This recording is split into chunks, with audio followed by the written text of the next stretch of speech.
fraud is I'm a true psychopath. When you're lost, take your trust. That's me. That's so sick. I'm a fraud, call me a liar. A true psycho. Woo. I'm a fraud, call me a liar.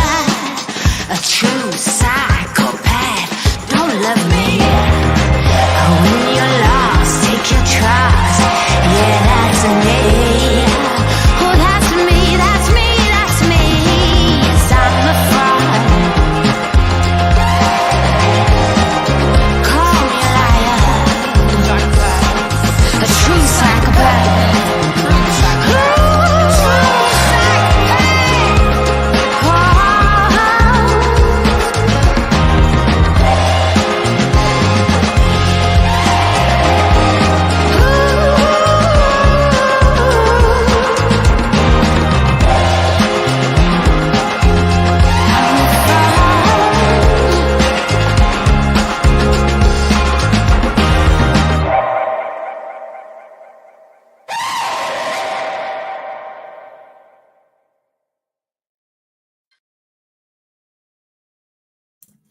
Hi, everyone. How are you? I think today's Wednesday, right? Is that what day we're on? I'm all messed up. Yeah, Wednesday. All right, cool. How's everybody doing today? Let me say hi to you guys. Let me scroll up a little bit. Okay. Hi, Mayla's mom in the bushes. Kathy Swartz, Neat Noodle, Petunia. Good to see you guys. Cooter G. I like to say that name. Cooter. Let's see, Shauna, Sleuth Mom, hi. Hi for Chihuahuas. Hi, Llama Mama Steph. Sexy Wild Fang, Carol freaking Papa Elvis Klaus, Harlot Oscara, Ringo, Kathy R. Good to see everybody. Brandy Wine, Dawn, Lil Red, Laura, Kimberly. Good to see you guys. I see Allie. All right, Landry, it's good to see everybody. All right, I don't want to take up too much time saying hi to everybody, but just know that I do see all you guys and I appreciate you being here very, very much. And I want to bring up the girls because we got a lot to talk about and I don't want to keep you guys up super duper late on a school night. So without further ado, bringing to the stage Disorder in the Court, Alex Erickson and Sleuth Mom. Hi, girls. Hello. How are you? Great. Hey. Sorry. Hey. I didn't realize I was muted. I was like, why is this not working? How is everybody? Mute mom for a reason, right? Good for good. How are you, babe? How are you, Allie? I'm okay. I was also talking while muted. I was like answering along. Yeah, great. Doing good. And I looked down and I was muted. But yeah, I'm here. We're off to a fantastic start. Woohoo! Keeping things real professional over here at the ward, just like we like it.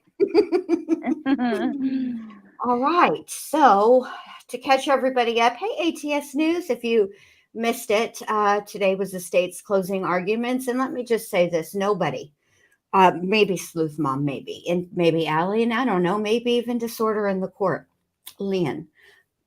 I was shocked. I thought they were preparing to put on a case. Here comes the evidence. They're bringing it out. They're moving things around in the courtroom. And then the mic gets turned on. Bootleg Elaine, Miss Smith stands up and says, "The state rests, Your Honor." And my sanity left my body. So you girls take over and I'll be back when this is all over. Yeah, no, I swear to God, my heart dropped. I was like, are you serious? Like they plugged in the computer, they did all this build up and then just dropped it. Right. You know, I think it really just kind of capped things off for me because Bootleg Elaine was fighting so hard tooth and nail at every other little thing that came up. And oh, by the way, thank you for having me. And also hello to the chat, to everybody in the chat. It's hard for me sometimes to do chat and like StreamYard at the same time. So sorry, I'm not super involved in chat right now. So hello everybody. But anyway, so I thought that really just told me that's why they were fighting so hard all the way up until that. And then it was just like, that's it. It was so weak. It was totally weak. It was like totally anticlimactic on the defense side. Yeah. Allie, how did you feel? I agree with the anticlimactic. I guess I was surprised, but I also figured that she thought that obviously thought that was the best strategy. That if, which is interesting. I don't know. I was just mind blown. I'm disappointed though. I am disappointed, but want. That's all. I mean, it's like you get all dressed up to go out on a date, right? And you've shaved your legs, you've lotioned and potioned, you've buffed, you've waxed, you've done all of the things. And he takes you to McDonald's. It's just a bummer. I swear to God, the entire trial has been like that, though. So anticlimactic, the entire thing. Ever since the opening statements were the bomb, the first day, and Kayla's testimony was like, and then we've held on to this cliffhanger, waiting for Tabitha all freaking trial, and then nothing. This is it. That was it. We hit the peak in that first 5 minutes, and then it never got good again after that. Yep. Yeah. It's like that wonky season of your favorite show. You got sucked in on the first couple of seasons, right? They were really, really good. And you think, okay, it's like season 6 of Game of Thrones. There, I fucking said it. That's exactly what it is. Can't see shit, can't hear shit, don't know what's going on, confused as hell, still have questions, nothing is resolved, and you're just left like, that's how I felt. Just how I felt. All right. So how should we start this? Should we start playing a little bit of the whatchamacallit? Let's start with Bootleg Elaine. Hold on. Play a little bit of her closing argument. Now, I will say this for Bootleg Elaine. Okay. I finally got the answers, not to any of my actual questions, but just about like actually what happened, but more of why she questioned some of the witnesses the way that she did. That's the most questions I got answered. So for me, I could not understand, and I know a lot of people couldn't understand, why she was so insistent about going at Anthony Badero and his charges. And I couldn't figure it out because it felt really pedantic and repetitive, right? Which is also pedantic. Anyway, but it was a lot. And finally, I sort of got a glimpse inside of her brain today. And the reason she was pointing that out repeatedly or trying to get Anthony Badero to concede to that is because Anthony doesn't have a driver's license. He's never had a driver's license. So her theory was that how Kayla was left alone with the children was because essentially Adam was Anthony's chauffeur. He drove him around. And that's why she was so insistent on getting Anthony to admit to some things that he was like, I'm not going to admit to. What do you guys think? Yeah, that makes sense. Go ahead. That makes sense. Sorry. I'm sorry. Didn't mean to step on you there. No, I agree with that too. I mean, she had to pull it together, bring it all full circle, and she finally did. It's like she had her closing statement already written and then wanted to make sure that the testimonies throughout lined up with what she wanted to say in her closing. Oh, I didn't even think about that, but yeah, that's kind of exactly what she did. Wow, Elaine. All right, so what do you think, Allie? Did you get to watch the defense's closing, Allie? Yeah, I did, but I didn't get to finish it because I gave like 40 minutes. I did watch it in 2 times, but it was like an hour and 40 minutes of a thing. So I didn't see the end, which was what I really wanted to see because people kept talking about the way that it ended, but I didn't want to skip ahead. You know what I mean? I did take it like a couple notes of points that I noticed in their closing argument. But so yeah, I watched some of it so far. All right, so we're going to play the end for Allie. We're going to play the last Ooh, 10 minutes yay! of Elaine's, Miss Smith's closing argument. All right. Do you think I should go forward a little? I saw hers, the full thing of hers. It was the prosecution. I didn't see the last 10 minutes. Okay. Yeah. We gotta give fair time. We'll just Okay. I can only do like 10 minutes and I'm telling you right now, not only can I only do 10 minutes, I'm only going to be able to do Elaine at 1.25. Ideally, it would be 1.5 for me, but I know that's too fast for most people because this is all I can take. Here we go. I kept threatening to my chat that I was going to do this to them, was replay her statements. So it's ironic that you're doing it now. Just the last 10 minutes. I'm only torturing you for 10 minutes, and it's not even really going to be 10 minutes. It's going to be like 8. Okay? Here we go. Because this is where she really, she's going to bring it home. This is it. Text of what they said. Look at somebody like Nicole Giles, who said, I saw bruises on Kayla's torso and on her body. And this was at the Fit Shelter before they ever went to Union. And it bothered me. Kayla's friend, Nicole, when she was first talked to at the beginning of the investigation in January of 2022, the month that Kayla and Adam were arrested, she was asked about those sorts of things. And she said, no, I never saw any sign of domestic violence. No, I didn't see anything. No. And then I think it was a year later that she comes out with this story. Everybody was affected by that picture of Harmony. Everybody was affected by the media and all the police efforts that went in to find this child. And some people wanted to contact police, talk to police, and be a part of it. But Nicole Giles, when she was first spoken to, said no.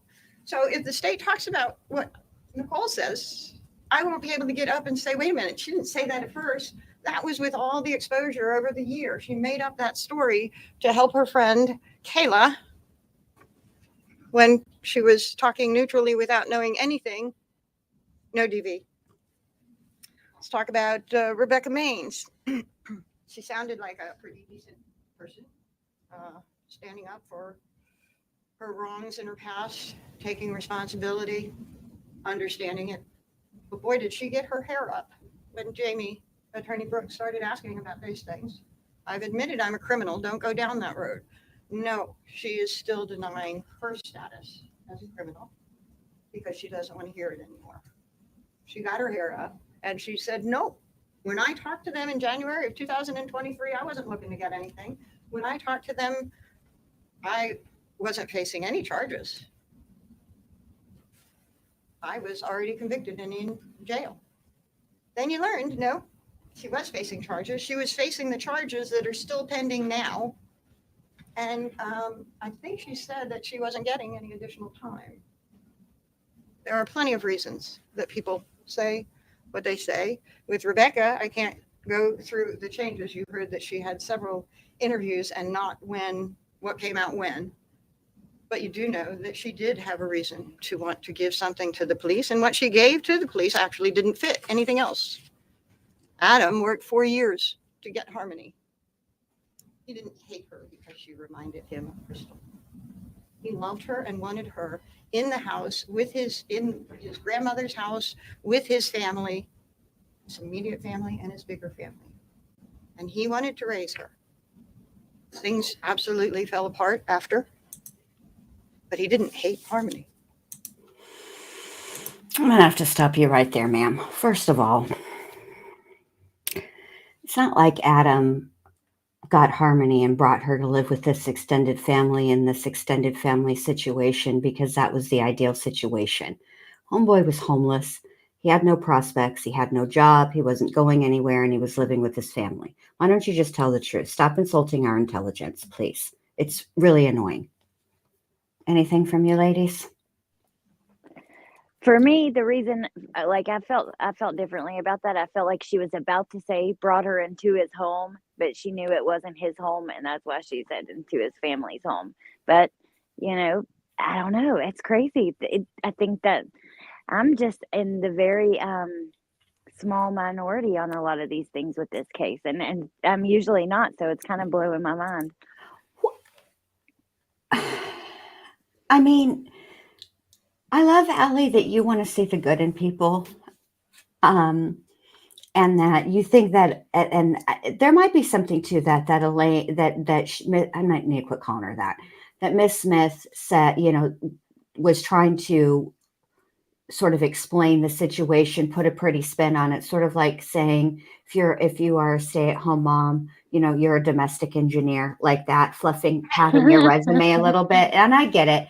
But at the same time, I feel like there's another part, and I don't know if I passed it already, but this is the part that really just went all over me. It's when she talks about Adam hitting Harmony. And the way that she describes it is Adam striking her glasses. And I heard that too. Yeah, that went all over me, because that is not what happened. I mean, I'm sure Yeah. bless her heart, maybe she was wearing her glasses, but the fact of the matter is that he struck her in the face, and that's the truth. And so it's insulting to the jury, and it's insulting to Harmony's memory, in my opinion. Hey, Teresa, good to see you, babe. Was she trying to say that the glasses is what caused the bruise or something? Is that why she worded it that way? She stopped short of, she didn't actually say that, but I do feel that is kind of how I felt like what she was trying to imply. I don't know. Lynn, Right. Sleuth Mom, what did you That guys think bothers me about though, that? because it's like she's trying to downplay this assault that he did on his own daughter. Like, whether you hit her in the glasses or you punched her in the face, guess what? You still hit your child, that a 5-year-old, mind Yeah. you, in the Right. face. Like, come on, you can't. Yep. They were never getting out of the abuse charge, in my opinion. We don't know what the verdict is yet, obviously, but that abuse charge, as soon as like the third person came up and said the exact same story, Right. you were done. You know what I mean? So they were never getting Yeah. out of that regardless. So to downplay it and sit there and, like, the baby girl was what was killing me. Her saying over and over again, baby girl this, baby girl that. Like, don't you dare act like he was some doting, loving father. Like, he was a freaking monster. Right. But that killed me when Kayla first said it, because I'm like, wait, so he's so furious whenever she does something wrong, but then when he realizes she's hurt, it was, oh my gosh, baby girl. You know what I mean? I just know people that are like that I've seen, like, with other abusive people, that will take it too far, and then it's, oh my God, I'm so sorry. Like, I'm just so sorry. You know what I mean? I don't know. Yeah. Yeah. I will be super honest with you. When all this stuff that you're talking about, exactly this behavior, when a woman like this is standing up here and minimizing and normalizing absolutely sadistic, horrible behavior, I numb out and I can't hear it. Like, I can't hear what she's actually saying. It's all like this to me. Blah, blah, blah, blah, blah, blah, blah. You know what I mean? Mm-hmm. So because she's talking in gobbledygook to me, I'm not really hearing the actual details of of her argument. I'm just hearing blah blah blah blah blah, and and I'm not like super impartial about it. Do you see what I'm saying? Yes. I have absolutely no, I'm completely biased about it, if that makes sense to you. Because No, it It makes definitely sense. makes sense. it Yeah, makes Charlie Brown's teacher needed to go sit back down. We totally get it. exactly. It's like nails on a chalkboard. I even have a Charlie Brown with like the kids, like Charlie saw that Brown today. is listening to her talking type of GIF on my channel to I've play seen that, yeah. because it's like that, you know what I mean? That's what it's like to me because she's just talking girl. And I hate the fact that like these types of explanations actually are used by other people to normalize this type of horrible behavior. Right. Right. Like Well, even though like oh sorry, go ahead, Allie. You go ahead, babe. no, you No, go ahead. you I'll go. finish. I got it in I my brain. promise I'll remember this. But you go. I was just gonna say that once in my life I had a really aggressive and abusive boyfriend, and he would do that like when he took it too far. He actually knocked me out in a parking lot once. I woke up in an ambulance, but like at other times when it Wow. wouldn't go that far, yeah. Um, at other times though, when it wouldn't go as far, like, but it would go too far, he would immediately like snap and realize that he fucked up, I guess, excuse my language, but that he messed up. And then it would be that apologetic, overly, it's fake. That's just what they do because they realize that it's gone too far. Yeah. But okay. I think I agree with what you girls are saying. Absolutely. I think there would have been a better tact for this. There would have been a better way to say it. And I think of Tellini when he was doing, is it Tellini that did the closing arguments? Yes. Right? For Letitia Oh Alley? gosh. Oh my gosh. I can't remember. I know that. Let me Did put they it. take turns? I don't know. I don't But remember anymore. I've disassociated from that. My point being is whichever one it was that their names escape me. I mean, which one did it escapes me right now. I know their names. But regardless, their tact was completely different. And there's a way to speak to the jury about your client's innocence while not blowing smoke. And that's the only way I know how to put it. This felt like blowing smoke, especially when she reiterated, I believe it was 4 times, baby girl, wake up. Baby girl, wake, yeah. I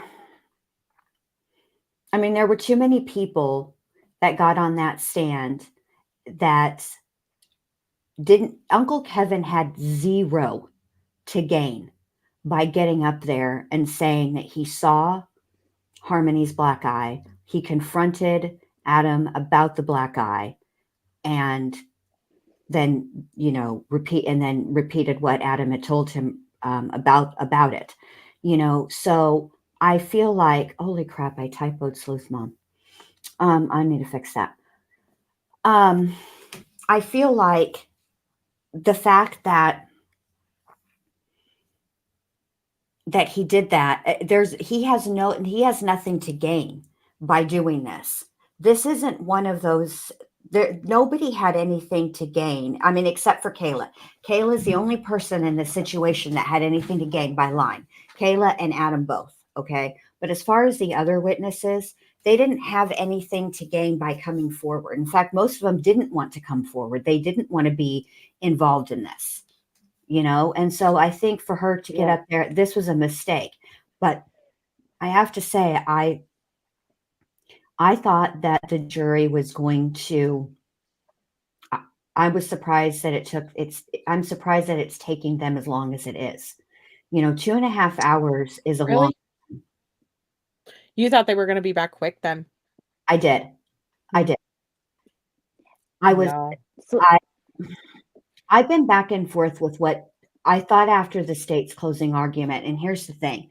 I know that they're only supposed to listen to the closing arguments. The closing arguments are not evidence. But what the closing arguments do is a summation. And they're the highlights, right? And I thought that the state did a really good job of highlighting the really important parts so that the jury would be able to go back into the deliberation room and remember those highlighted points and talk about them. I thought it was going to be a little bit. I mean, I didn't think that they would be going home at 4:00. That's what I Right. thought, I know you aren't the only person surprised. Like a lot of people on Twitter or whatever it's called, X, are really worried right now because it took so long. I know Ickadmel, like he put up his survey, it was only up to 4 hours, and so he was like, I don't know what's going on right now," because of course, I had to take a break, I had to walk away, and he was still live with it, and I popped in there, and yeah, they were still at he was just shocked, I guess. He was shocked that they were still not back. It just seems like their deliberation day is short. I mean, Right. why not go to 5? Well, Yeah, You I know? agree. That's they haven't gone to ridiculous. 5 at all this I Yeah, mean, I at all. know. this is part-time court we got going on, so I've never seen anything like this. I know. Well, when Sleuth Mom came up on my panel for a second today, she said that, if she was on a jury, it might be a hung jury because she's not sure that she could convict. And I've seen a lot of other people say that. Teresa, I wonder if you're still feeling that way. But let me ask you guys something just quickly before I forget, because you brought up Uncle Kevin. So during the or the prosecution's closing argument, because I just listened to it before this, he said that Uncle Kevin said that Adam, he said, he didn't want to testify. And you heard what he said, that Adam looked right at him and said, I bashed her around the house. And what in Uncle Kevin's words, what did he say? Like a cocky bastard. Did Uncle Kevin say that? Because Yes, I don't know. Good, yeah. Okay. he did. There was Oh some my God. Okay. I argument. missed that. Yeah, because there was an argument. It happened more on it happened a little on direct. There was then the cross-examination was asking essentially, how do you know he wasn't joking? I don't listen. You guys have met me. I do have I can have a very dark sense of humor. I can make jokes at a very inappropriate times, like at my Nana's funeral. I didn't want to touch the holy water in the church because I thought it might burn. Those are inappropriate, but those are coping mechanisms. Okay, but that's not something. But that is very different than making a joke. That there was no way it was a joke. So when they came back on redirect, he said, how did he say it? And he said, like a quacky son of a bitch. Oh my gosh, I got to go back and listen because I watched his testimony. I mean, I took notes and screen recordings, but I didn't absorb that part, I guess, because when prosecution said it, I was like, damn, did he say that? I mean, he did. Okay. He did. Wow. And Sleuth Mom, I want to talk to you a little bit more about this, about you might hang the jury, because I'm intrigued by this, because I know that you're basing your opinion on not what you know, but what was presented in court, which is what you're supposed to do and what the jury is supposed to do. So I'm curious though, what is it for you? And I'd like to ask everybody that, but I want to start with Sleuth Mom. No, I think that whenever it comes right down to it, they didn't prove the how, they didn't prove the when, they didn't prove any of it. They didn't prove that he was the one who did it.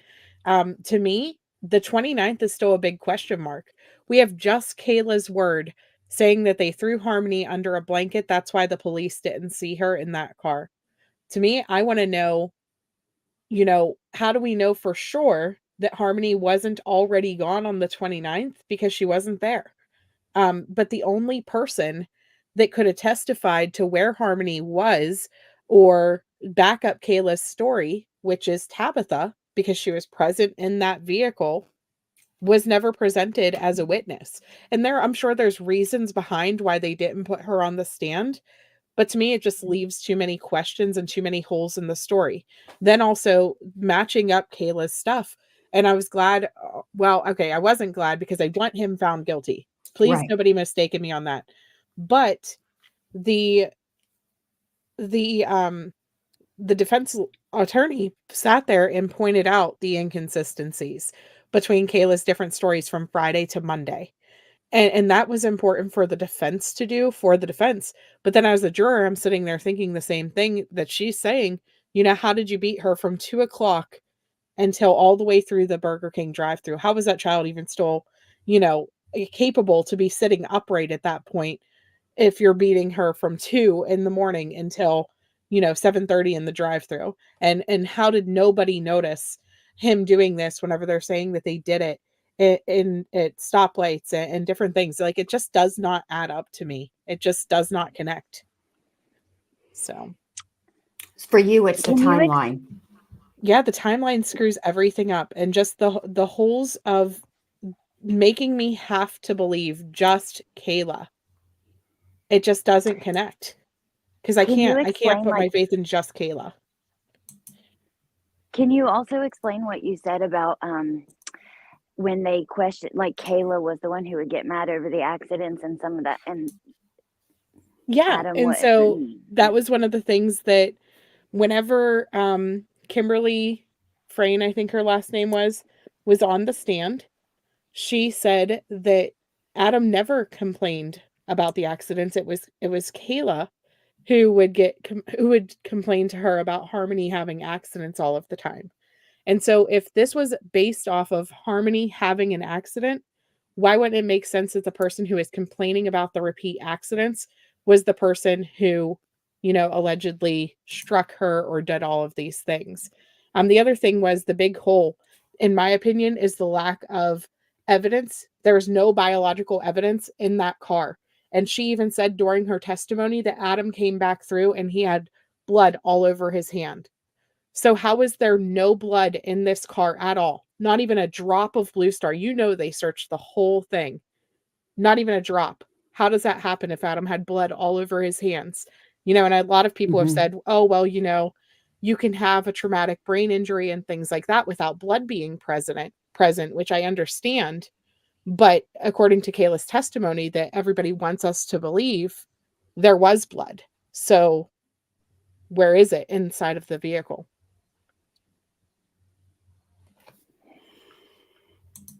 See, Harlot says she said he hit her at around 3 a.m., then again at the clinic a little after 7 a.m., and it was over by the time they were at Burger King. And She it never was said 2 a.m. through the drive-through at it Burger was King. described as separate incidents. But then again, like if you're saying that they didn't clean up the first accident, they left her in her urine all night or whatever her accident was, and then another accident on top of that, if you're going just based off of smell, do you really smell like a fresh accident happening? I don't know. To me, it just doesn't make Yeah, sense. The whole story just does and not add up. you smell a fresh accident and there's two babies in there, but you assume that it's Harmony, or how to, that's another part. Like, I don't know. I Ooh, think that's that actually a really good point, Allie. That's a really good point, actually, and one that I actually didn't think about. But you're right. I think I've heard somebody say it, or if not, then I don't know. But it's been, like I've thought that for a couple days. But yeah, I don't know, man.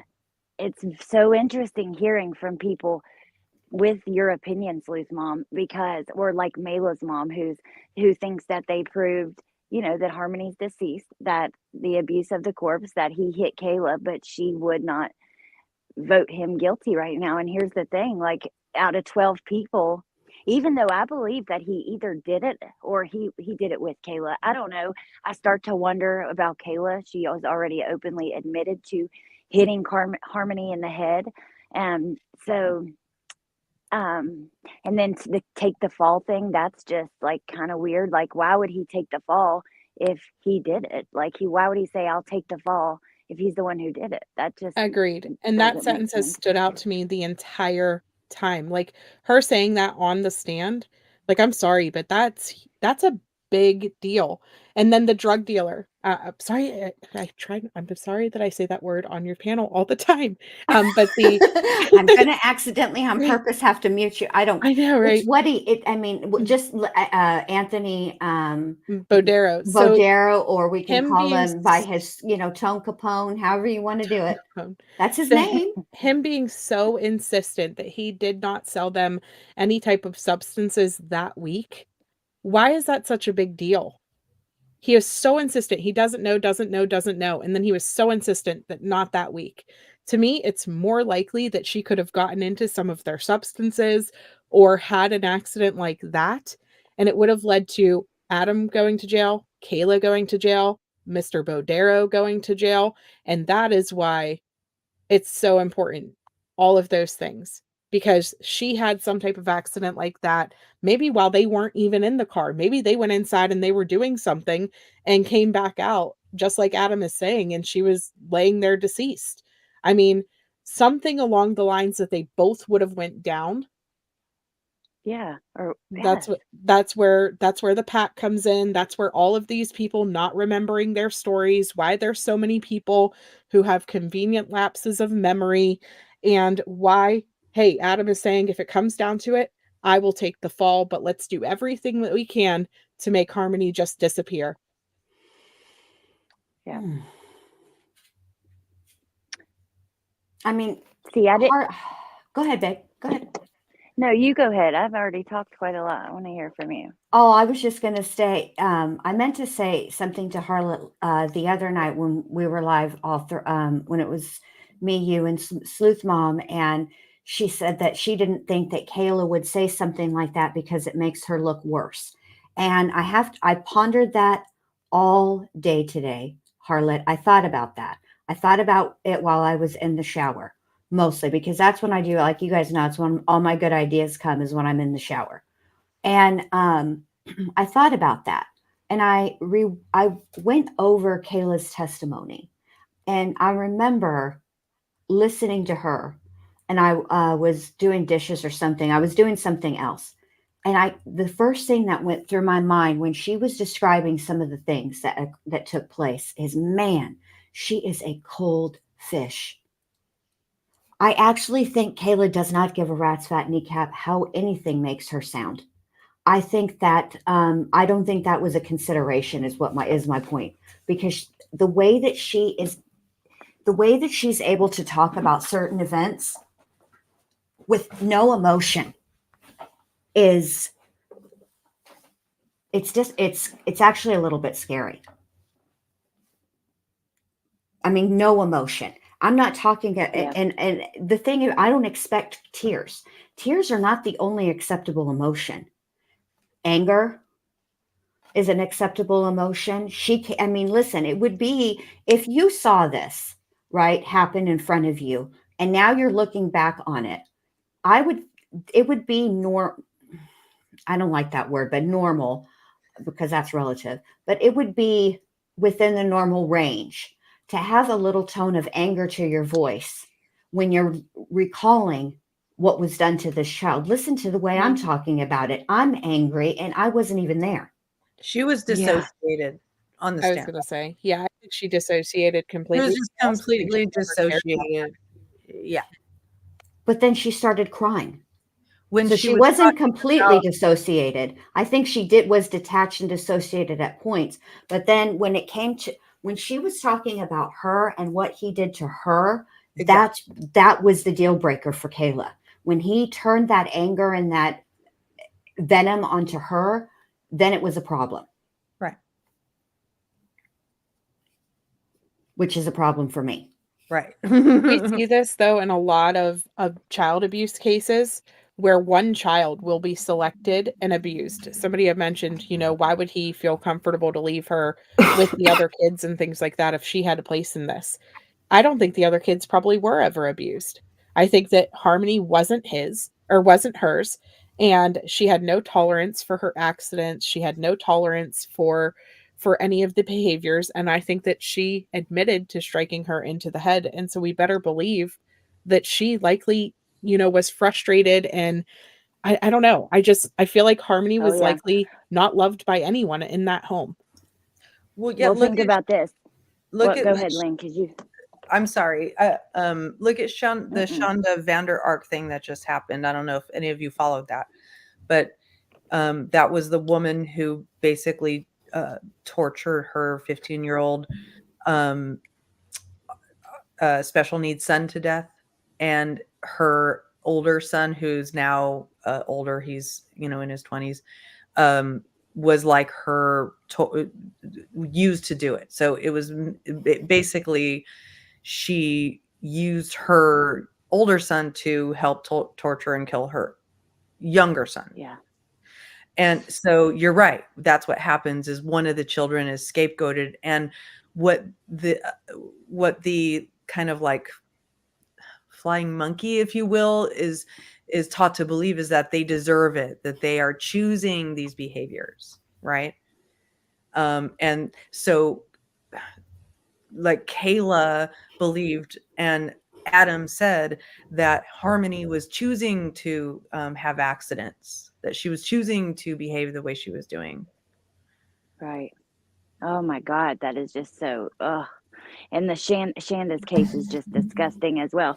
But think about this, like, okay, so we heard during other testimony how jealous they were. They weren't allowed. Adam didn't talk to girls. She wasn't allowed to talk to men. They were not allowed to talk to each other's friends and stuff like that. I could definitely see Kayla being jealous over Harmony because her mom, you know what I mean? And I don't know, they just seem like that kind of relationship. Sure. So while I was listening to you girls and I was reading the chat, and now I forgot to highlight it. And let me go find it. I think it was Solo Sock that wrote it. Let me go back up here, because this case reminds me of another case, and some of you guys will not be old enough to remember this case, but it is the case of Lisa Steinberg. Do you remember that case, you guys? Hedda Nussbaum was her caregiver, and they were, it happened in 1987, and it was one of the most prolific cases of child abuse that anybody had ever seen. It's the basis, I think, for the song My Name is Luca. So she was a 6-year-old girl, and she was tortured almost every single day of her life by her father, Joseph Steinberg. But many people considered Hedda to be the unindicted co-conspirator. But Hedda was also the victim of domestic violence, and we're talking about every day. They showed pictures of her when the trial happened, and they showed pictures of her when she first met him, and then as their relation, Joel, not Joseph, my bad, Joel Steinberg. It's been a minute. 1987 is a while ago. I was only 10 when this happened. So I remember her pictures being in People magazine, and they showed her before, and then they showed her through the progression of their relationship, and she was almost unrecognizable. But many, many, many, many people thought that she should have been facing charges the way that Kayla is. And when I think of a battered spouse, I'm not saying that Kayla didn't get battered. I'm not saying that she didn't, and I'm not saying that she isn't the victim of domestic violence. But when I think of somebody that might actually have like Stockholm syndrome, and that's why she didn't protect the child, or maybe she did try to protect the child and she took a beating too, I think of her, not Kayla. I just do. I don't think, listen, I'm not going to say that Kayla ever, even if what Adam says is true, let's say Adam's story is true, and he, went to hitting her because of what she did to his daughter. Even that's not acceptable. You know what I mean? Nobody deserves what happened to her. Kayla did not deserve that. But I think that we have not heard the truth yet. And that's where I'm stuck. And that is my issue, is there's too many holes. Yeah. And that's what I was thinking when I wholeheartedly hear every single point you all are making in terms of like the doubt that you have in the case. And what I keep going back to is I don't feel like we've heard the truth. You know what I mean? Like I think that the state has put together a case based on what some narrative they have chosen to believe or put together based on the evidence that they have, but it is probably not anywhere close to the truth.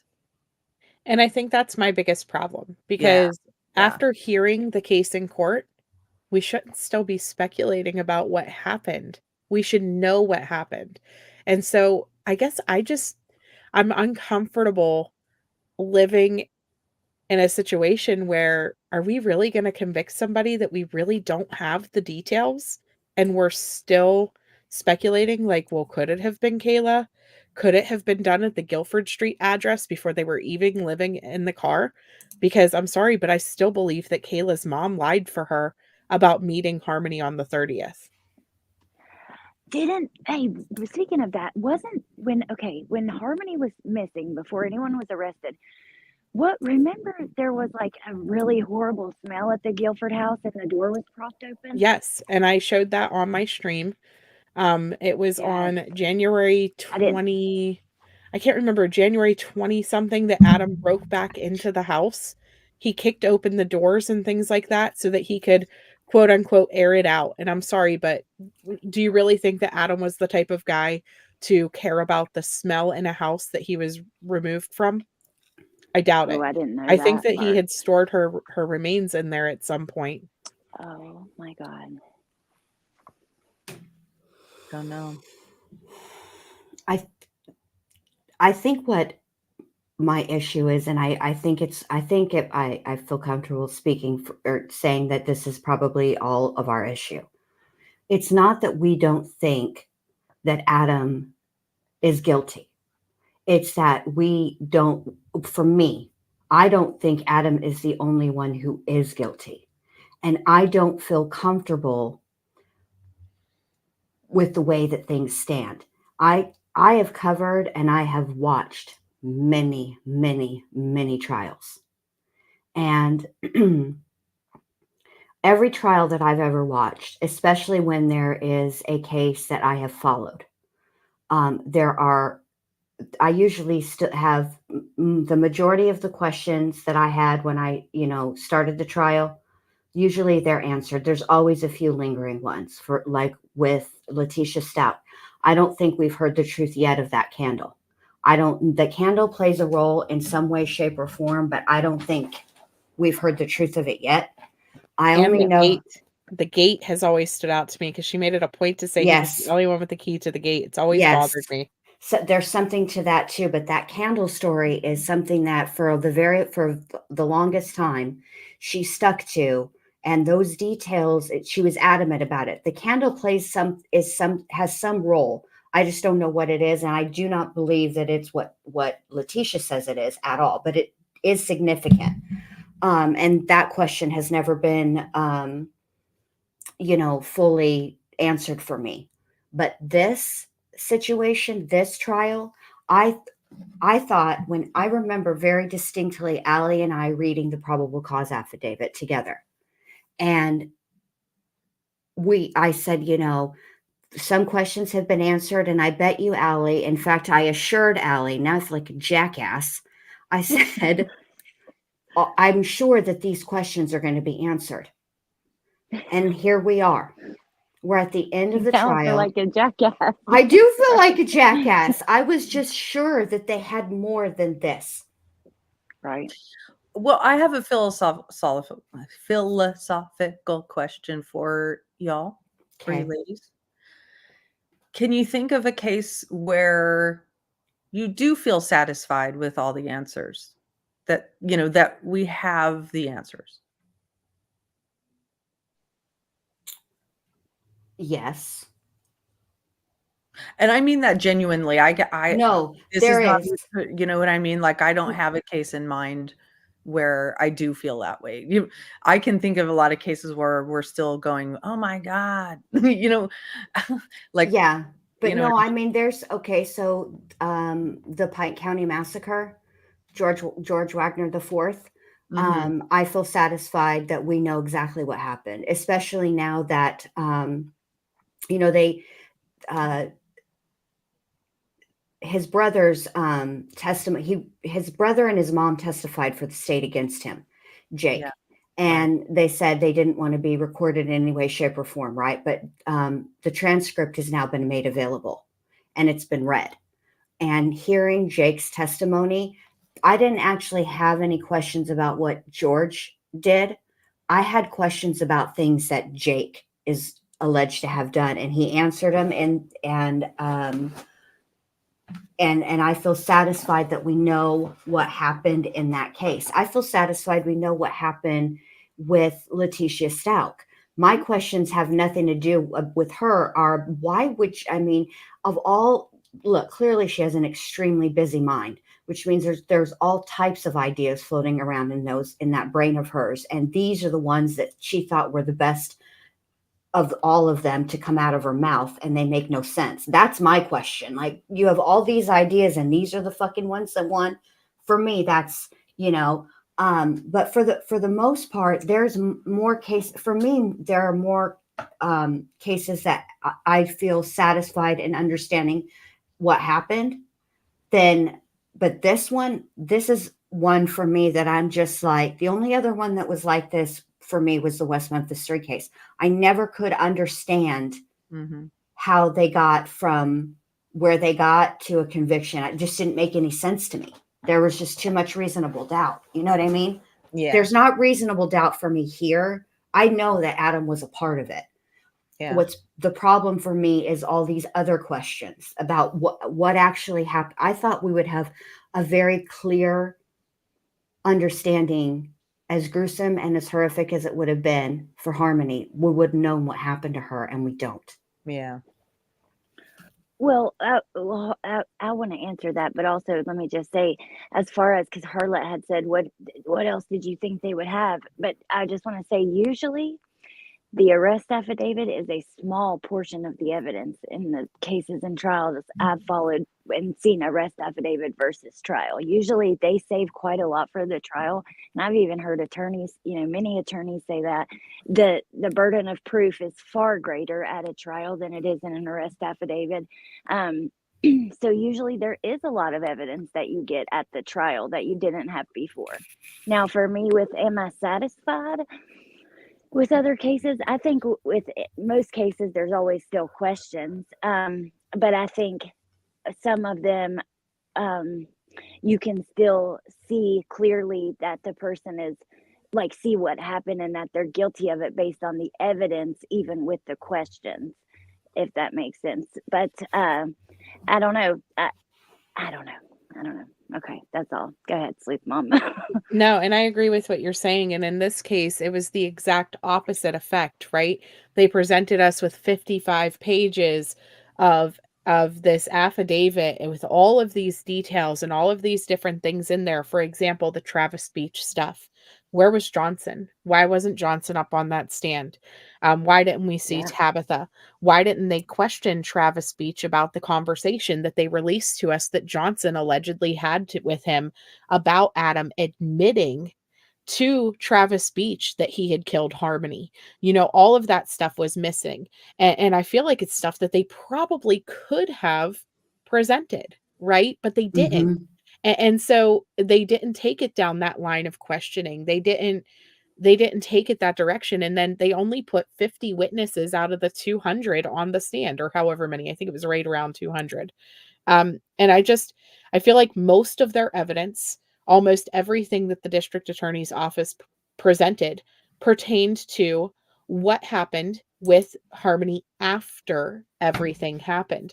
And they were truly, honestly hoping that having all of the charges together and knowing that they had the abuse charge buttoned up with all the different testimonies, and knowing that with the other charges, they had those buttoned up with the physical evidence that they were going to be able to present, that they weren't as worried about presenting evidence towards the murder 2 charge. And they were hanging on Kayla's statement, hoping that the jury was going to throw everything into a little basket and just say guilty, guilty, guilty, guilty the entire way down the row.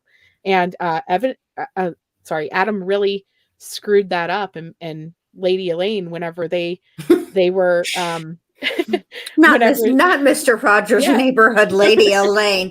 Bruh, that's a good one. But they really screwed things up though whenever they went in there the first day and said, hey, he did do those. And so that took away that little basket. Now you can't throw everything in there because they just put a giant hole into it. And so now they had nothing prepared to go into the murder 2 charge. Nothing in depth prepared, just Kayla, instead of, being able to bunch it with everything else. And so that's my issue. Like, I think that was the smartest move on the defense that they could have made. The second smartest would have been, honestly, having Adam out of the courtroom the entire time and then putting him on the witness stand and presenting it as if he was being a witness in his own trial, and that's why they kept him out of the courtroom. That would have been the mic drop moment yeah, that would have where done it. they You're could have been right. like, hey, we kept him out of here so that he didn't see any of the evidence. He didn't hear any of the testimony. And now he's going to tell you his truthful story without us preparing him in advance, like Kayla was by her attorneys. And that would have been their mic Oh, drop yeah. moment. And we just It didn't would have get that. been. And they could have done that, and they didn't. I want to answer True Crime Diva really quick. They said, if the jury is hung, can't they bring better witnesses to get a guilty verdict? So what will happen is usually the jury will come back and then they'll say they're deadlocked, right? And the judge will write back and be like, can you deliberate a little bit longer? And if they say no, we've voted, revoted, argued, re-argued, and we are hopelessly deadlocked, they will declare a mistrial based on a hung jury. It will then be up to the state, and they don't have from now until forever. I mean, they do, but they don't. They can decide to retry Adam again, and they can have a do-over, and maybe they'll listen to, I know as of late, some of us true crime content creators on YouTube have gotten a bad rap, but some of us, this panel right here, know what you might ought to listen to us, what we're saying, because we're regular people who happen to enjoy true crime, and it is people like us that get picked for jury duty. Thank you, boss lady, very, very much. I appreciate that. Thank you. I appreciate that. Thanks, They boss should be lady. listening to us. Lady Elaine, hello, call me. Come on, Lady Elaine. I mean, seriously, no, you're right, though, Sleuth Mom. That would have been an excellent strategy, and they could have taken advantage of stuff, but they didn't. Yeah, for sure.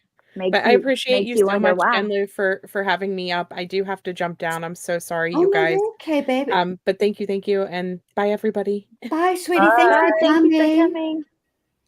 Lady Elaine. Sorry. I mean, now all I can think of is Mr. Rogers doing Lady Elaine's voice, because that is who did it. Oh, really? Mr. Rogers' Neighborhood. Yes. My dad used to call Mr. Rogers a pencil neck geek. And then he used to make me tell my Nana that. He'd be like, Jen, tell Nana what we think of Mr. Rogers. And I'd be like, Nana, Mr. Rogers is a pencil neck geek. I mean, like I was 2. I didn't know better, but my dad used to get a kick out of getting me to say crazy shit like that. So, yeah. Did you watch Romper Room too? I did. Because when you were saying hi to everybody earlier, it reminded me of that lady. And I remember, because she would say, I see Nana Banana, and I see Mama Bear, and I see Harley. and I would sit And there. I used to talk to my kids like that too. And I would sit there. She would look at she would be looking through like a looking glass. And I'd be like, I'm waiting for her to say, I see Lenny, but she never says, I see Lenny. Aww. I was such a. What's the Romper Room? It was just a little kids It program. was a kids show, kind of like back in the dinosaur days when I was. Yeah, back in the 70s and 80s when Lynn and I were. Well, I mean, we're the same. I think Lynn and I are around the same age. I'm 1977. I'm older than you. I'm older. But anyway, go ahead. Not like by what? Maybe a year. At some point, it just doesn't count anymore. Do you know what I'm saying? We're going into Titan territory, Jen. We're close enough. But I will say, but Jen's yeah, 4'7". I'm 4'7". That's all I'll say. I won't put it together correctly. It's 4'7", and next year will be 4'8". But yeah, I remember. There were shows like before, when PBS had before there was Barney, before there was Caillou and all that other stuff they have on PBS. They had Mr. Rogers' Neighborhood, Sesame Street, Romper Room, and there was another one, but I can't think of it. Captain Kangaroo. Captain Kangaroo. Nickelodeon used to have Pinwheel. Electric Company. Wow, I don't know any of those. You guys. Yeah. But I was a Barney kid, but not like Barney, but like the original Barney. You know what I mean? Like the 1990s. for Barney. When like that Selena Barney. Gomez was on the show. Yes, yes, And then exactly. my kids were into Bozo. my I kids forgot were about that. into the Wiggles Yep. and Blue's Clues and Doris the Explorer, or Who the Explorer? What was her Yeah, name? Dora the Dora, Explorer, Dora the and then Explorer. and Come her on, cousin Tom. Diego. Yep. Yeah. Everybody, let's go. Come on, let's get to it. I know that we can do it. And my son was so cute. He, before he could talk, he would sing the Blues Clues song, and he would go, "Mena mena mena mena mena mena mena mena mena mena mena mena." Aw. Okay, I Oh. think the purple one is. Oh gosh. I think it's. I know the getting red tired one of is Poe. It's Oh. There's Tinky Lala, Winky, Tootsie. Dipsy, Lala, and Poe. Those are the Teletubbies, but Yes. That's it. my kids weren't into the Teletubbies, so I don't know their names. But I Mm. remember the Wiggles, that some of the names of the Wiggles. Jeff, where's Jeff? I remember hot potato, toot toot chug a big red car. Yeah. Oh my God, that's awesome. I remember all that Oh, stuff. Yeah. by the way, can I just say before I forget with Blue's mom, I'm so happy when she comes on because she's very knowledgeable in this She case. is. She has a lot, Mhm. and she has a lot of like, how do I say this? She's got a lot of Little details, details. little details. Well, that's what I was pertinent, about to say. behind the scenes details. You know what I mean? I liked her attention Mhm. to detail. Yeah. What I learned from her some of the details of the case that I wouldn't have known. You know what I mean? Yes. Me too, yeah. Yeah. And she is friends with the dads of Jameson. Oh, And cool. yeah, and just like so I learned from her too because I had done a review of Crystal's old interviews Mhm. before the trial. And in one of those interviews, she claimed that Harmony was adopted the same day Jameson was. And that's why she, one of the reasons that she didn't speak up so Harmony didn't go to Adam. Well, truthfully, Crystal's attorneys advocated for Harmony to go to Adam. They were getting along at the time, and they did not have the same court date. They did have the same court date months earlier for something else, but it was at different times. And there, but no, that wasn't true. So, and they actually posted about that recently on Twitter. The dads, they made a long post and.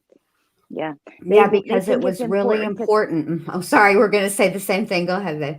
No, you go ahead because you might say it better than me. Jameson's dads feel that it is extremely important because one day he will be old enough to get on the internet, and the internet is forever. And they don't want him to feel as if it is his fault that Harmony died. That if he didn't have court on, if his case wasn't on the same day, then Harmony would have lived.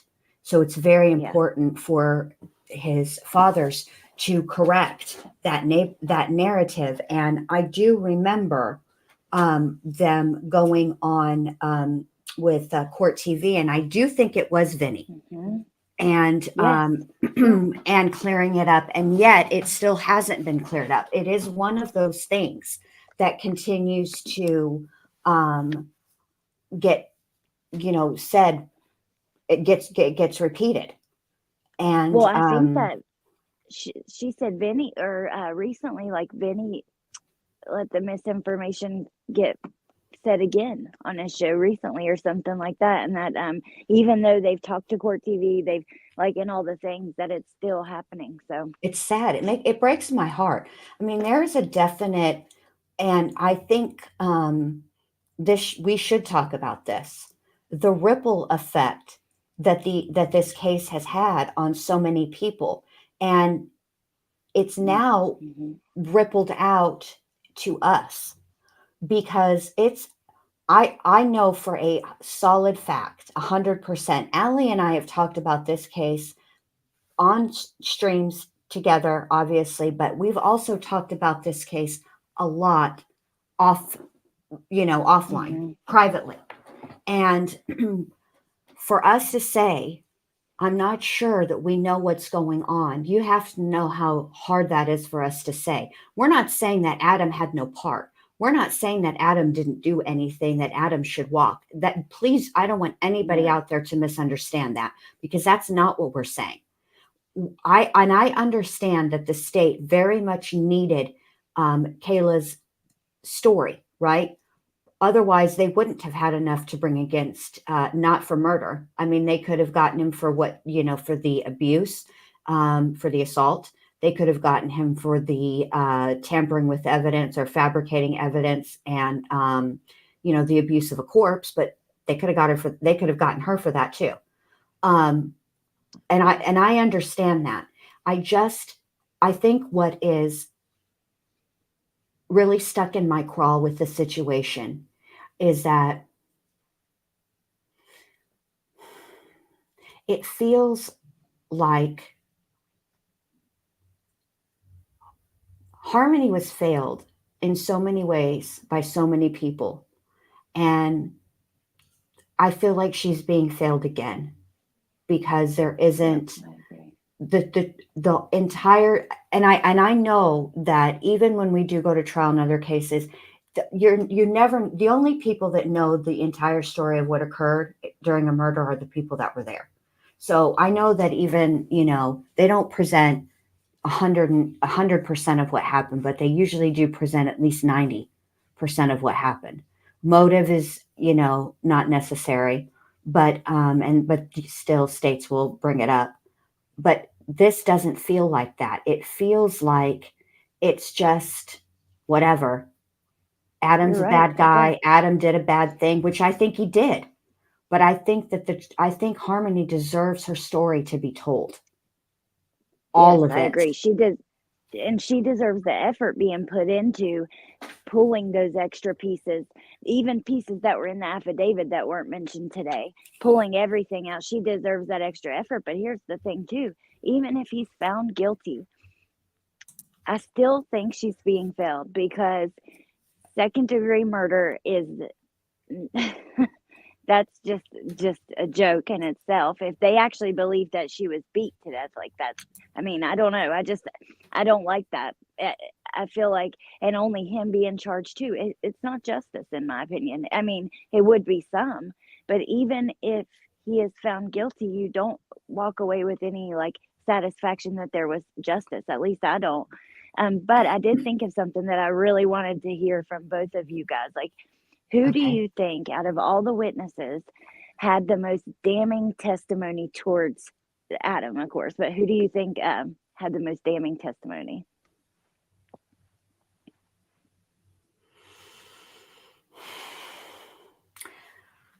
Just general damning testimony, or damning testimony that proved murder? His guilt. That would make you think he was guilty of second-degree murder.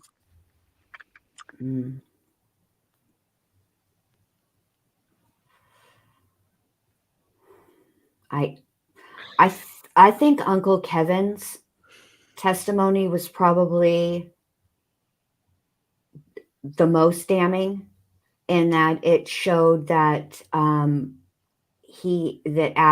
is completely capable of what he's being accused of, is beating her that way, and that that he's not only is he capable of it, when confronted with it, he's very flip and says, I bashed her around the fucking house about it, I think Uncle Kevin's probably was, in that regard, probably the most damning.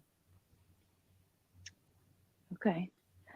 Well, and plus it's his uncle coming out to speak against him, right? You got it. That's another reason too that it would be. What do you think, Lynn? The only thing that would have been worse is if they brought out his grandparents, because it is very difficult to get your mama and your papa, or your mama and your papa, to get up there on a stand and talk about their grandchildren in a negative way.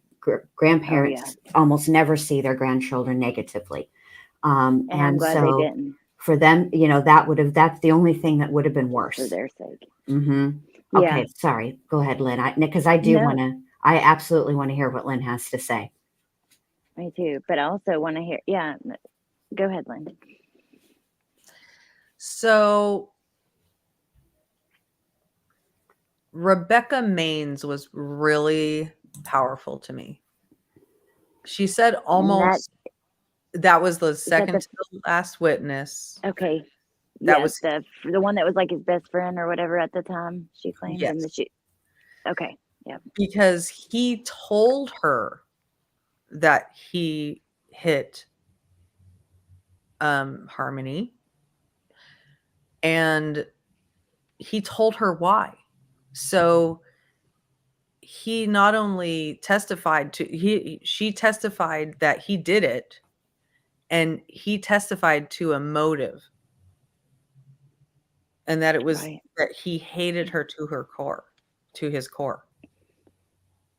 So in these, when they talk about these trials, and they talk about motive and opportunity, what is it again? Motive, means, and opportunity. Yeah. He definitely had the means. He definitely had the motive. And he definitely had the opportunity. And I was sitting here thinking about this, and I know this isn't the letter of the law, but I was just sitting here thinking about this.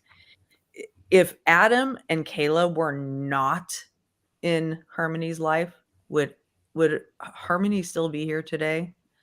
In my mind, the answer is absolutely 100% yes. Mm-hmm. So, yeah. And unfortunately, I agree with that. Unfortunately, right now, the only person on trial is Adam. Right. Yep. And the only charges we're looking at is second-degree murder, which means that he didn't premeditatively decide to do that. Well, that's not the only charge. Of course, we're also looking at the, desecration of a corpse and all that stuff, right? And tampering. So, but the highest charge is the second-degree murder, which means he didn't plan it ahead. Yeah. So if I were on the jury, I would be looking at it like that. Reasonably, as a human being, would Harmony be still here if it weren't for this man? And that, to me, the answer is no. And there has to be justice for that. That's true. You're right. And that may not be the letter of the law, but that is the way I look at it right now. See, I know in some states they will charge first-degree murder if child abuse results in death. Right. And so I don't know what it is in that particular state, but I know when I covered Bianca Devon's case, I was absolutely floored at what you have to do to get first degree in New York. It was crazy, but it was like he planned it and everything, and it still wasn't first degree because she wasn't a police officer, or there was like certain criteria that had to be met that was pretty outrageous. I don't know if it's because there's so many homicides there or what, but yeah. And her mom said, yeah, that's just the way it is, and he got second-degree murder. But a lot of people thought that Rebecca was very believable. Maines, is that what her last name was? Maines? M-A-I-N-S? Okay. Yes. See, for me, it was the total opposite. And I absolutely adore you, Lynn. You know that, and respect your opinion. So it is nothing like that. I'm just saying, for me, it's crazy because I felt the exact opposite. I did not think she was that believable. I didn't like her attitude. I thought that, any witness is going to be subject to your they're going to go into your background. Of course, that's what they do. That's just the facts, or, that's just the way that it is. And at least to a degree, they will. And I just thought, I don't know, another thing that made it unbelievable for me, and this is a personal thing that I know is not actually logical. But for me, it is so hard to comprehend an adult saying that out loud about a kid, just outwardly like that. that I'm like, what bullshit? Like, who would even say that? Now, I've seen Adam be careful with his words, and I can list out numerous times, like in his interrogation. I think me and Jim were just talking about this on a live, but Mhm. why would he be so like blatant about it? So but I know that's not logical, because we heard that he said he bashed her around the house, and also some people are just like that. But just, it is so hard for me to comprehend how a person could even say that like that out loud to another human like that. I don't know. It's hard to believe. It's really hard for me to believe. I don't know. It's weird, I but hear you. I hear you. you know what? I know I'm in the minority. What do you think, Jen? Because when I watched this, I think I was watching on Lynn's, and the whole entire chat was like really believing her and stuff. And I felt like, wow, I can't believe that. I was kind of shocked that I was in, because usually I'm not really as much in the minority of these kind of things.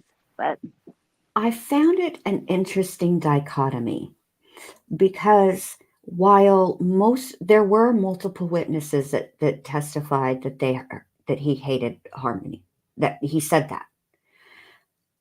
Those same witnesses also talked about the context that conversation took place, and wait, who that else said he hated her? oh God, I knew you were going to ask me this, and the name is on the tip of my tongue. Give me a minute. There were other witnesses. I can't remember specifically who else said it, but That said, Adam said I hate her. yeah. Yes, that he hated her. For the same reason, yeah. Because she reminded him of her mother, and Chat, it help was us out, because I did not hear that, and I it's watched the the whole thing. girlfriend of his friend at Travis the Beach? no, at the rehab center when he went to stay in rehab. Oh, The the they girl were that he talked. yes, not the girlfriend, not his girlfriend from rehab. He had a friend in rehab who had a girlfriend, and she came to the rehab center to bring her boyfriend like a care package. And Adam was sitting outside, and they got to talking, and he was talking about missing Harmony. See, this is what's interesting to me, is that there's that dichotomy that she said, that he talked about. She might not been the one that said hated. I know he talked about missing her. It's interesting to me that it's very, very split when it comes to these people who testified about conversations with Adam with regard to Harmony. We have a couple of people who have said that he told them that he hated her. There was another person, I just cannot think of who it was. And then we have another set of people who talk about the conversation and that he missed her. And the people that talked about Adam saying that he missed Harmony, that was the rehab girl, the girl that had the girlfriend of his friend in rehab, of one of the guys but in also rehab. The property manager at the apartments where they lived. Right. Yeah. So there were people that said that, but they were put on the witness stand to testify to other things. And one of the other things they were also testifying to is the lie where they were told Harmony was. Mm-hmm. But did they say something like, because this sounds a little familiar, like something like they thought he hated her, or it appeared, not hate even necessarily, I don't remember that word being used again like that, but that they thought that she got on his nerves, or he didn't like her as much, or something like that, but not like directly quote him, because I recall something like that. But I'm really interested in that, because I did not hear that at all, and that I'll have to find it for you. A little bit for me. I'll have to find it for you, but I do think there were two people. There was Rebecca. Well, no, not is Rebecca Main. I know her last name is Mains. Is that right, Rebecca Mains? Why am I having trouble all of a sudden with people's names? Miss Mains. I'm just going to call her. She said it, and there was one other person, and I just cannot think of who it was. Well, if anybody in chat thinks or heard it, because a lot of people had watched it too, let me know. And then if you find it, let me know, because I Okay. definitely want to see. Okay. And that was But problematic too, Kathy. I wondered the same thing. How Ye- did Kathy says, how did Rebecca know about Harmony, but Kelsey didn't if they were all good friends?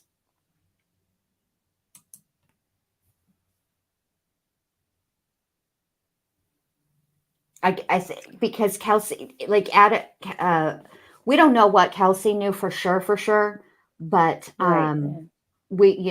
but it's not that she didn't know about Harmony. It's not like Harmony was a secret from Kelsey. I think what Kelsey is saying is he didn't speak to her about Harmony, and she probably didn't ask. But this other woman did ask, and apparently they spoke about it. Crystal said it too, Harlot said. Crystal didn't quote him, though, I don't think. Maybe Well, that's who I'm thinking of. I mean, look.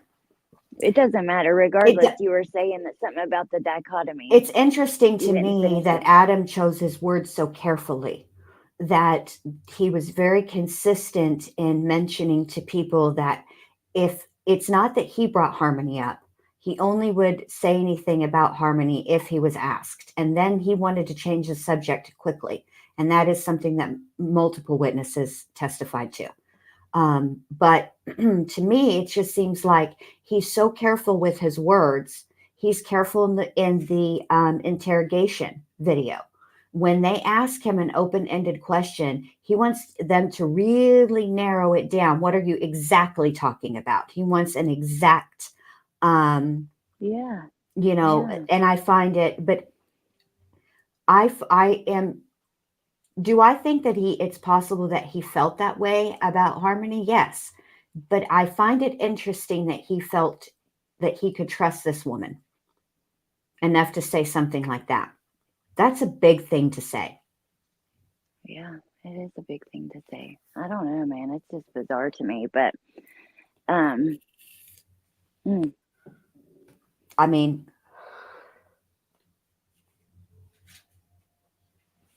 I don't know. I think I'm also curious when he started hating Crystal, because when, like we talked about, when he got Harmony, they were getting along. So was this something like because of Kayla? We know they had the jealous relationship. I'm curious where that went downhill, or was it like because I don't know. It seemed like, well, if they didn't have a contentious relationship, then they would have been together, right? I mean, obviously they liked each other enough to bang. So I think, I remember Crystal testifying that when Adam first got Harmony, she did get to see Harmony quite a lot, but that she was relegated to where she could actually see Harmony.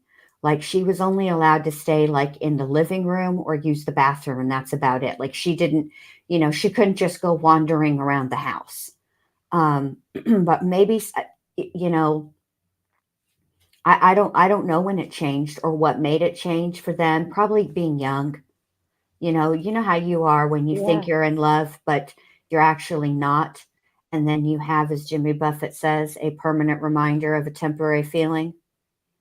Yeah, that's true. And that can But also, cause it's like resentment. you'd think like something major had to happen to go from getting along to hating her so much that you hate Harmony so much that you tell other people, I hate her because she reminds me of her mom. I mean, I can understand getting along for the sake of the children and actually disliking the person at a cellular level. Hate, that's true. to me, I don't hate anybody. I think hate is a wasted emotion, to be honest with you. I think it doesn't do anything. It doesn't do you any good to hate anybody. It's like taking poison and waiting for the other person to die. that's how hate is for me, I feel like. But I can understand, trying to get along with the other person because you have a child in common and you must co-parent for the sake of the child, because it's not that, I get frustrated when people take out their frustrations of the other parent on the child, because it's not the child's fault. The child didn't pick that person to be their parent. Yo ass did, So I just, I think a lot of it was just, them being young maybe, and not, and I think drugs probably, when you're short on money, short on patience, and you're feeling a little sick, it's harder to get along with people. You know what I mean? Oh, I yeah. just, I don't, hate is such a strong word though. I am a little shocked at that. I don't know why I'm shocked. I think I'm shocked that he said it out loud. Right That's to what was its shocking. core. Mm-hmm. And like Brandywine said, right to its core. That's, yeah, I don't know. It is quite shocking. I mean, Yeah. and I think that might be an embellishment. I think that's an exaggeration. I just, I would be interested now. If the quality is anything like the quality we heard in court, the jail calls, holy crap. It sounds like they're talking on 2 tin cans and a piece of string. I would be interested in hearing his jail calls, because, and I can't even believe I'm going to admit this, but all the calls that we've listened to with Letitia have given us insight into who she is as a person and how she speaks. And oh, absolutely. to my Major core insight. is, it's so dramatic. It just feels dramatic and exaggerative. It doesn't sound, I mean, I heard him when he was frustrated about, come on, bro, like Joe, they're just making stuff up. I mean, come on. That's how he didn't, I don't know. It's a weird turn of phrase for me. I agree. I just seen a shooting star. Oh my God. Did you make a wish? Don't Yeah. tell me what it is. Okay. Hey, ladies. I'm sorry. I really appreciated being here, but I do need to jump down myself. Okay. Thank you Thanks for being up here, Lynn. Yeah, it's been Yes. fun. We need to get together about that gypsy thing. I really want to talk to you about that. Yeah, sounds awesome. I'll message you. Okay. All right. Thanks, chat. Thanks for having me. Bye, Lynn. Thank you, Lynn. Bye, you guys. I don't know why I said you guys. You're not going anywhere. It's just me and you again. It's always me and you. And then there were 2. Allie and Lou. Allie and Lou. We're a lot, Allie. I don't think people can handle us. I'm sure they can. She must have something to do. She probably does. Allie and Lou, you're funny. Allie and Lou. Oh, no, I'm so glad that Lynn got to come up though, because I love to hear from her too. And plus, I think because her perspective is different than mine, Yes. it's good to hear. I find her insight into this case very interesting, and here's why. First of all, Lynn is an extremely, extremely intelligent woman, and I love to have conversations with intelligent people. But what really intrigues me about her views is that she didn't follow the case the way that a lot of us did. And so a lot of her insights and reactions to testimony are very similar to the way that the jury might be receiving the testimony, because they're likely, they're not as they shouldn't be. They should only be basing their verdict on what they heard in the court, nothing else. And so when she gives, the insight, it's interesting to me because this is one of those cases that I cannot be as objective on as other cases. Like when I covered Ezra McCandless's case, it was much easier for me because I didn't do any research. I didn't look into her story or any of the surrounding anything. I just straight listened to the trial. And wow. so I could be, totally unbiased That in would that be- manner, but not this case. Yeah. Not this case. Yeah. Oh my gosh, that would be a cool way to watch a trial though, because isn't that pretty much how the jury should be, right? Yeah, I used to call it notes from the jury box. And I wouldn't I only based, my opinions on the testimony, and I didn't do any outside investigation or anything like that. I did that. Oh, It was, wow, how I cool. did Ezra McCandless that way. And I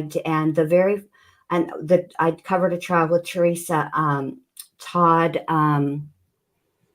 oh my God, what is his name? The Pitchfork trial. God, what is his name? It escapes me right now. He's accused. He was found guilty of killing his wife with it's not a pitchfork. It was it's another farming. It's like, what is it? Shit. I know it's going to drive me nuts. Where are you, Teresa?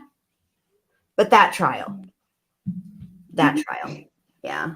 I didn't know anything about it. Teresa wrote a paper about it. And the corn rake. Thank you. Sparkles was here. Todd, was it Mullins? I think it was Todd Mullins. The corn rake. Yep. KPN says, I've only watched the trial. I didn't read anything beforehand. Yeah. So, and because there was this 911 call, right? And he's on his way with his wife, who's been impaled by this corn rake. And there was this wasn't talked about during trial. It was something that was brought up on his appeal. And there's a part that it sounds like he says, the allegation is you fucking whore. And I've listened to that 911 call over and over and over and over, and I don't hear it. I don't hear him call her that. So, Oh, wow. but yeah. And then can we just briefly talk about the Joker today?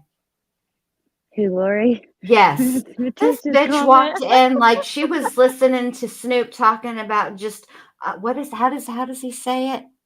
Just a swing in my hair. That's how she walked in that courtroom.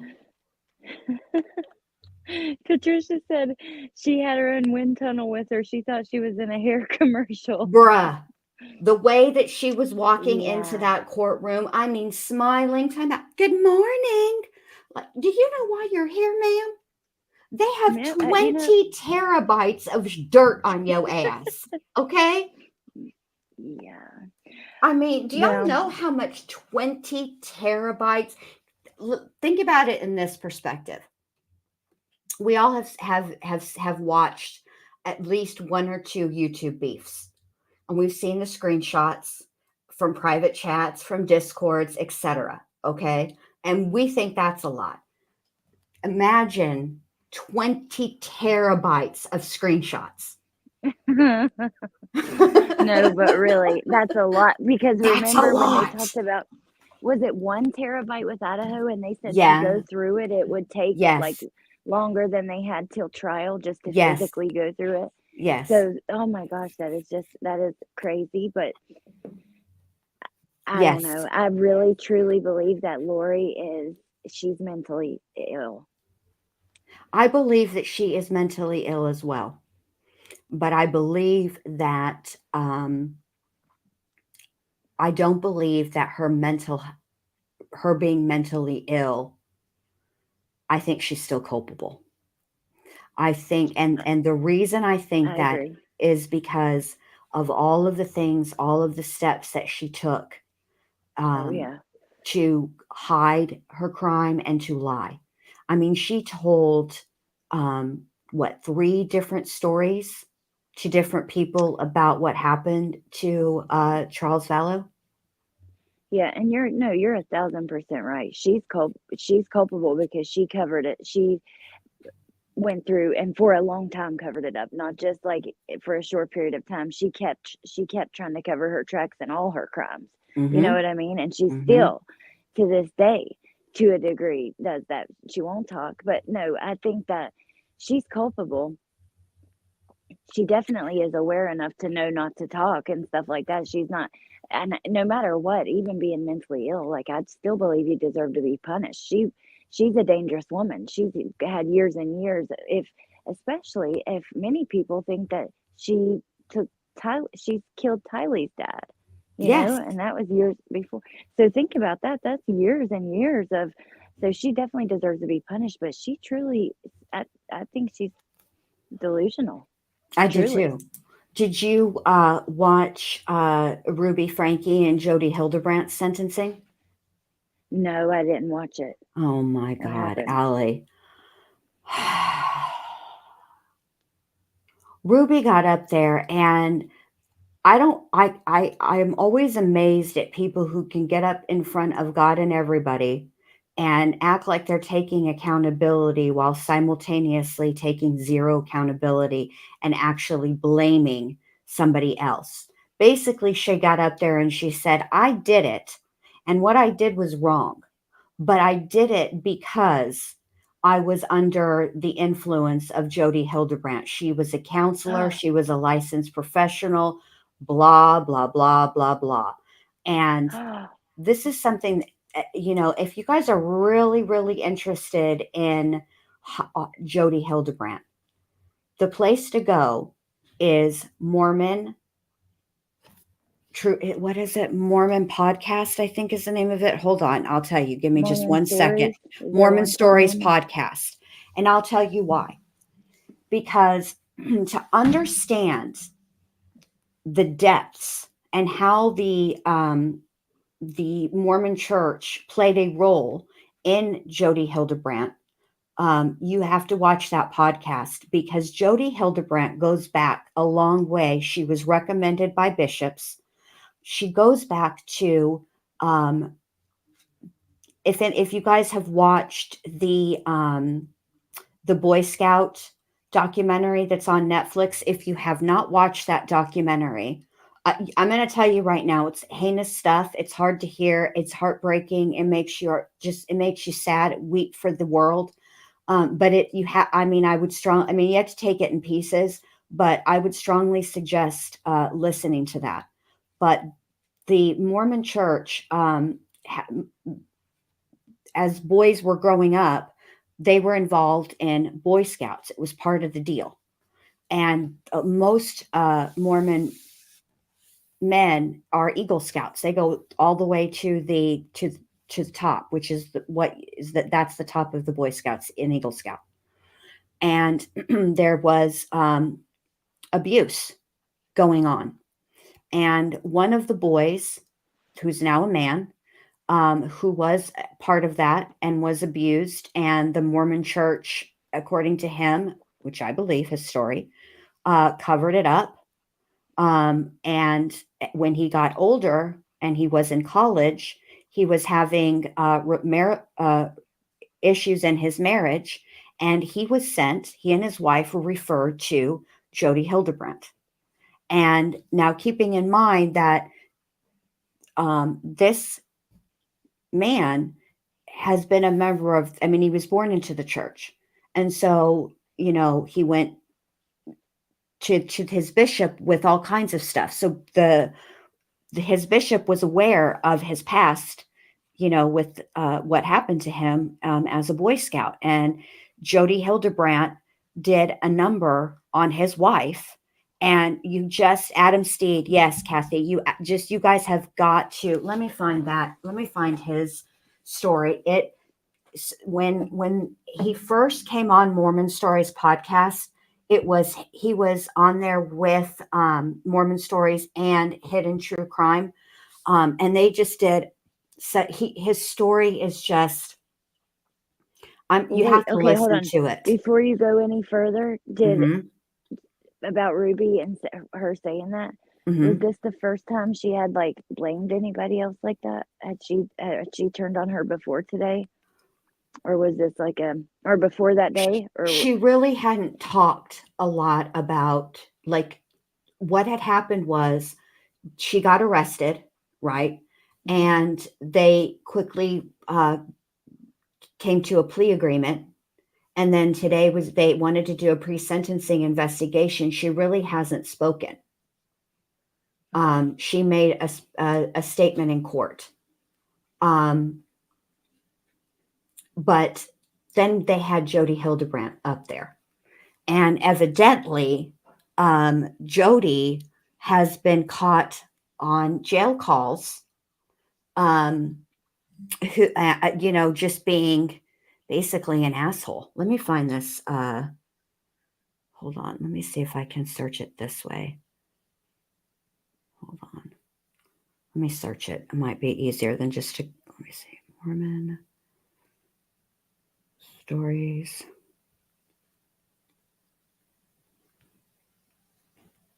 Here we go. So what was she sentenced to? So I had read it before, but I can't remember now. It was like not that much though, right? The It's minimum. 4 to 15 years for each count, but it is to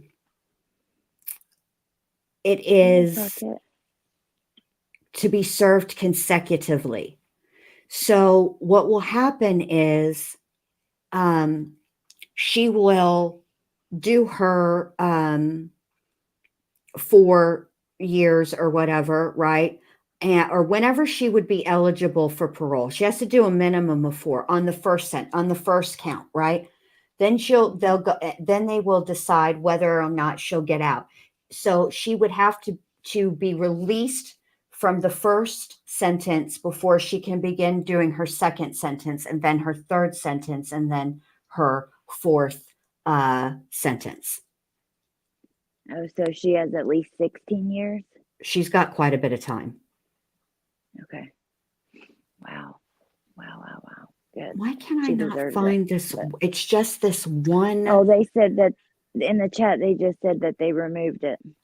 What? Why? I wonder why they removed it, because they've interviewed him several times, and so has because it's a court order. I see right here. Court order to remove Adam Steed interview and calls for stories. Wow. I don't want to play his thing, but let me see who did this. Give me a second, you guys. Brandywine, I have not seen the vault that was built in Jody's house. Have you seen it, Jen? No, I haven't. So when 8 passengers, when that whole thing unfolded, I was still really invested, and I still do. I watch Crusha all the time, you guys. And if you don't watch, Difficult Research is the name of her channel. She's very good and thorough at talking about the Mormon Church. Clicker. So Clicker says you can still hear it on Hidden True Crime. Oh, can you? See, because I knew that they had all been on together, but I wasn't sure if they broadcast it to the interesting. So, but you guys should definitely, for reals, go check that out. It's very thorough. And the way that Adam's story is extremely compelling. And the host of the host of Mormon Stories podcast is a psychologist and I believe a former Mormon. And just the way that they handle the interview, it's done very, very well. And it's so harrowing. And it's just like, yes, Elizabeth.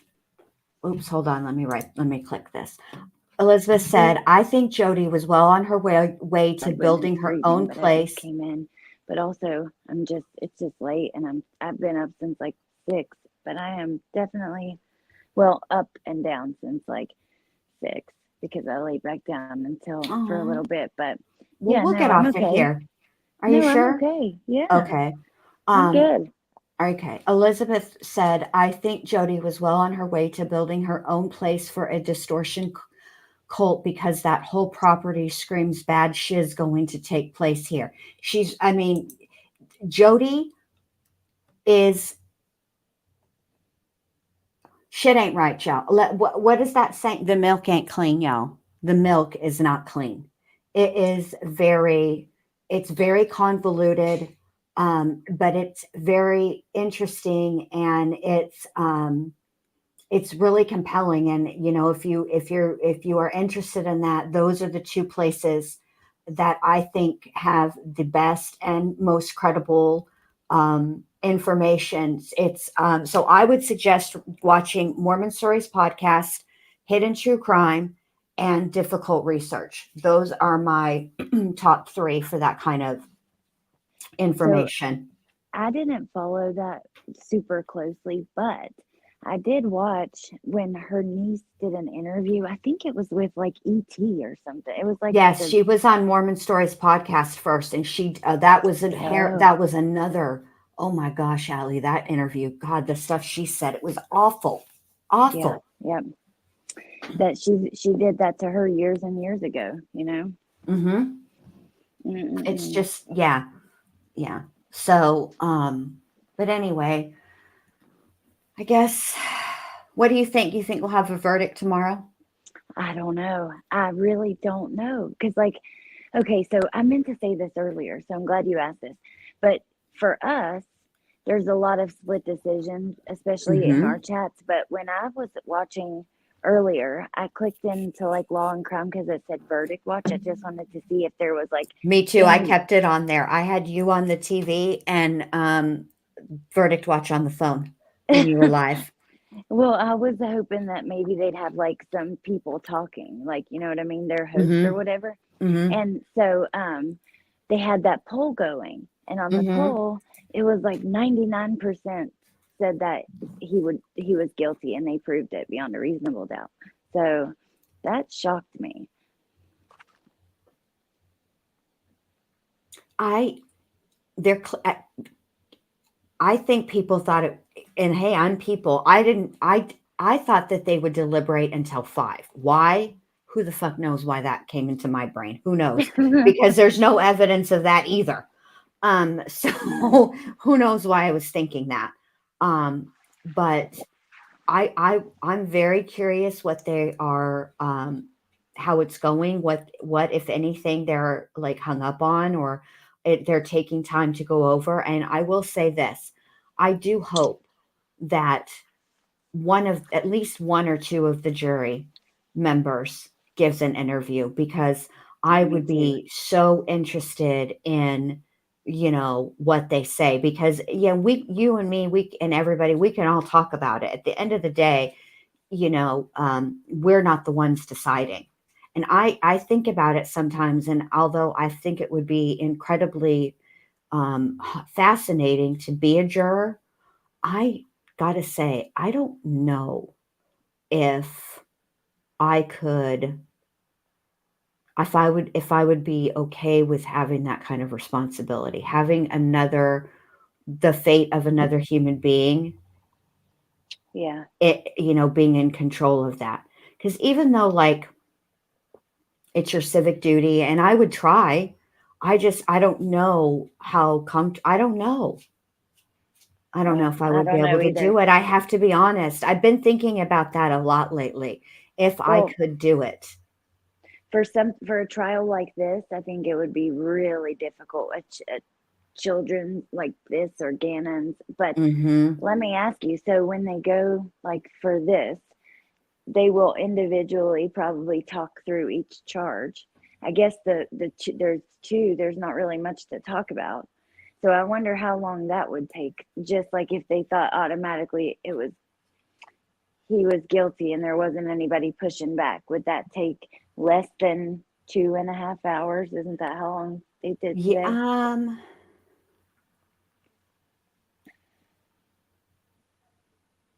I mean, oh wow, man.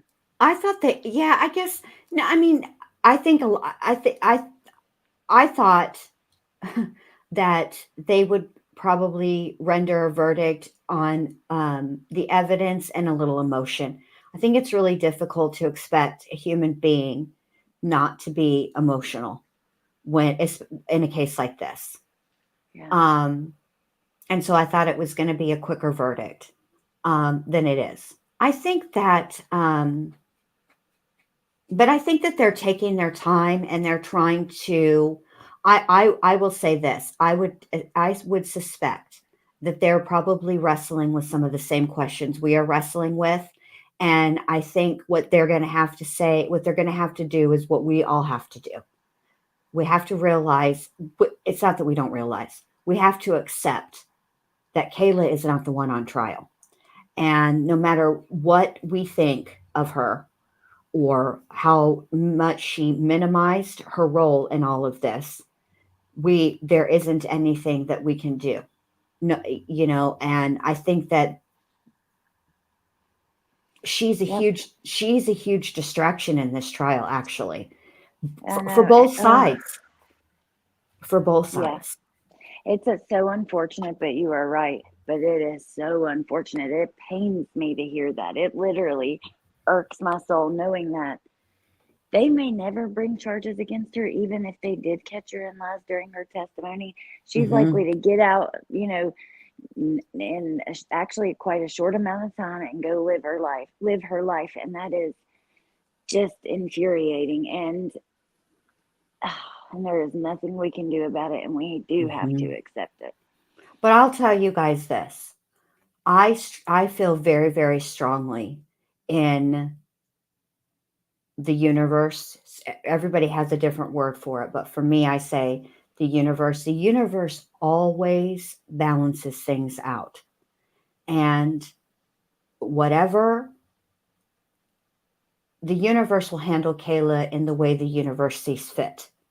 And so, and at this point, that's all that we can, that's all we can do.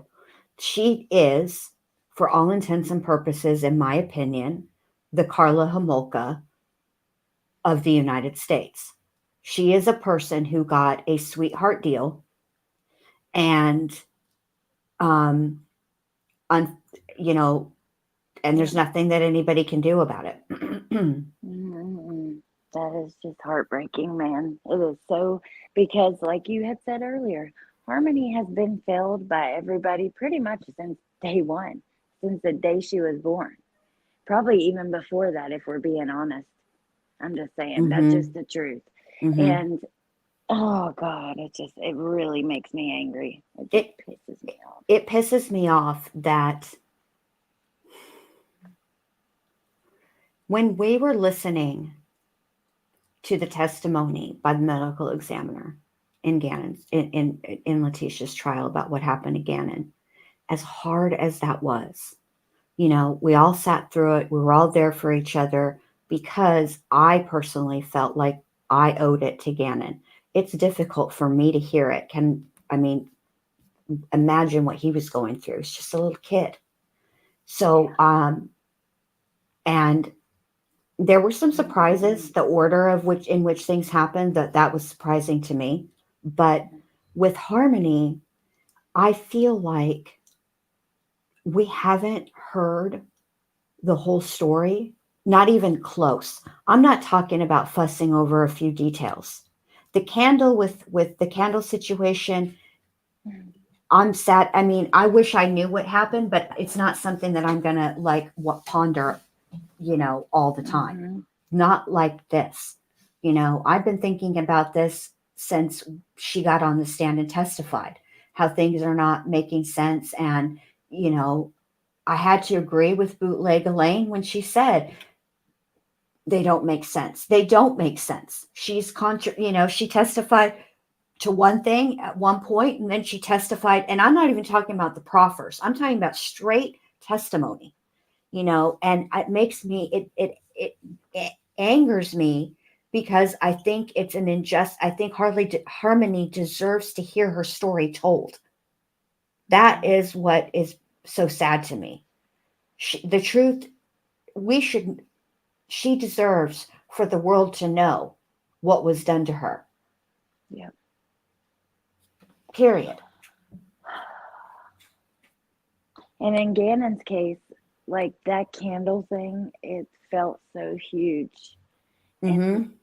And then compare it to this, and it's like Right. it's a small detail. It was a small detail, but here we yeah, it's just this is not, something, this is something else, and it's sad. I wish that we could hear. I wish we would have heard.